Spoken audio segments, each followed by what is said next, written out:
नमस्कार दोस्तों, मैं कावेंद्र कुमार हाजिर हूँ आप सभी के साथ में कुछ नई जानकारी लेकर के। दोस्तों, आज मैं बात करने जा रहा हूँ चमार जाति की उत्पत्ति कहाँ से हुई, क्या है चमार जाति का इतिहास, आइए जान लेते हैं। दोस्तों, जाटव जाति को इतिहास में चमार और चरमकार नाम से जाना जाता था। इस जाति का इतिहास प्राचीन भारत के समय से अस्तित्व में रहा है। चमार जाति की उत्पत्ति के विषय में इतिहासकारों ने अलग अलग मत हैं।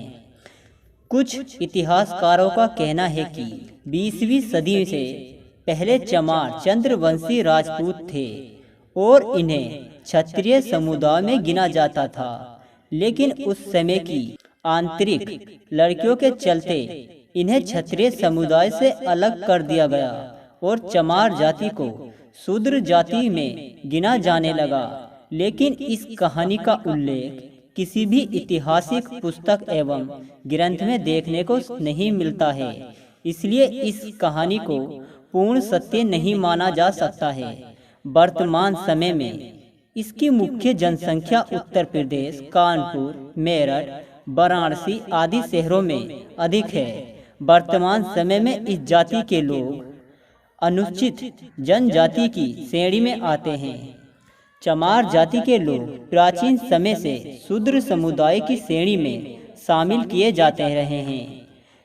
प्राचीन राजा महाराजाओं के समय से इस जाति के लोगों का मानसिक और शारीरिक रूप से शोषण होता रहा है।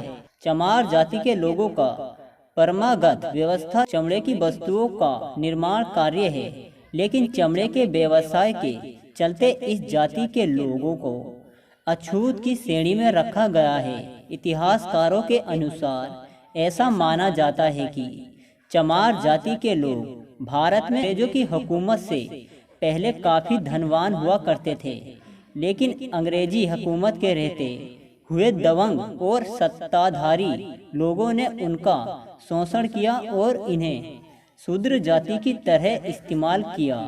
अंग्रेजों से देश को आज़ादी मिलने के बाद सभी अनुचित जनजातियों एवं दलितों के साथ छुआछूत रोकने के लिए डॉक्टर भीमराव अंबेडकर ने संवैधानिक रूप से कई सख्त कानून व्यवस्था का निर्माण किया। डॉक्टर भीमराव अंबेडकर ने चमार जाति की आर्थिक और मानसिक मनोदशा की सुधारने के लिए संविधान में आरक्षण व्यवस्था का निर्माण किया।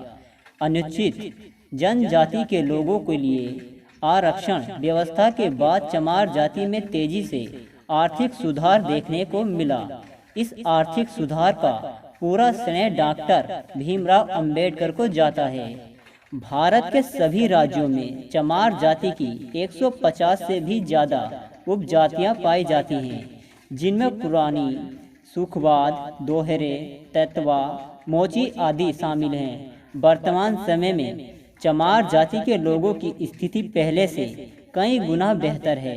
अब इस जाति के लोग चमड़े के व्यापार के अलावा राजनीतिक, विज्ञान, सिनेमा जगत, व्यापार और खेती आदि सभी क्षेत्रों में प्रगति के पथ पर अग्रसर हैं। इस बात का अंदाजा आप इस बात से ही लगा सकते हैं कि वर्तमान समय में ब्राह्मण जाति के बाद अखिल भारतीय सेवाओं में सबसे अधिक चमार जाति के लोग शामिल हैं। मध्यकाल में यह जाति छुआछूत और पवित्र जातियों में शुमार की जाती है, लेकिन अब यह स्थिति पूर्ण रूप से बदल गई है। चमार जाति के लोग मुख्यतः हिंदू गांव क्षेत्रों में रहते हैं। इस जाति को भारतीय संविधान के अनुसार अनुसूचित जनजाति में शुमार किया जाता है। चमार जाति के रहन सहन और रीति रिवाज की बात करें तो मध्यकाल में चमार जाति के लोगों में शिक्षा की कमी के कारण रहन सहन में काफी दोष थे, लेकिन वर्तमान समय में इस जाति के लोगों में काफी सुधार देखने को मिल रहा है। अब इस जाति के बड़े स्तर पर सामाजिक हो चले हैं। चमार जाति का एक बड़ा हिस्सा गौतम बुद्ध और संत रविदास के उपदेशों का पालन करता है। इस जाति के लोगों का मुख्यतः आदर्श डॉक्टर भीम अम्बेडकर को जाता है। जय भीम, जय भारत। आपको यह वीडियो कैसी लगी हमें कमेंट बॉक्स में जरूर बताएं। जय भीम, जय भारत।